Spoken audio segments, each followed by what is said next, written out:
Public ও বেসরকারি বিশ্ববিদ্যালয় এবং বিশ্ববিদ্যালয়ে অধিভুক্ত মেডিকেল, ইঞ্জিনিয়ারিং, টেক্সটাইল ও অন্যান্য কলেজ সহ সব কলেজ পরবর্তী নির্দেশ না দেওয়া পর্যন্ত বন্ধ ঘোষণা করেছে বিশ্ববিদ্যালয় মঞ্জুরি কমিশন।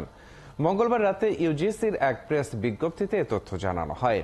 ইউজিসির ওই বিজ্ঞপ্তিতে শিক্ষা মন্ত্রণালয়ের সিদ্ধান্ত অনুযায়ী শিক্ষার্থীদের নিরাপত্তা বিবেচনায় দ্রুত যার যার আবাসিক হল ছাড়ারও নির্দেশ দেওয়া হয়।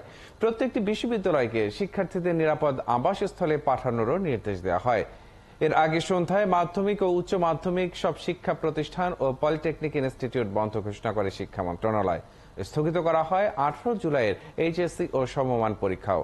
তবে 18 তারিখের পরে এইচএসসি পরীক্ষাগুলো সময় মতোই হবে বলে জানানো হয় ওই প্রেস বিজ্ঞপ্তিতে।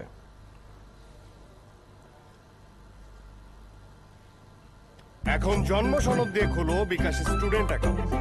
নিজের বিকাশ নিজে কর।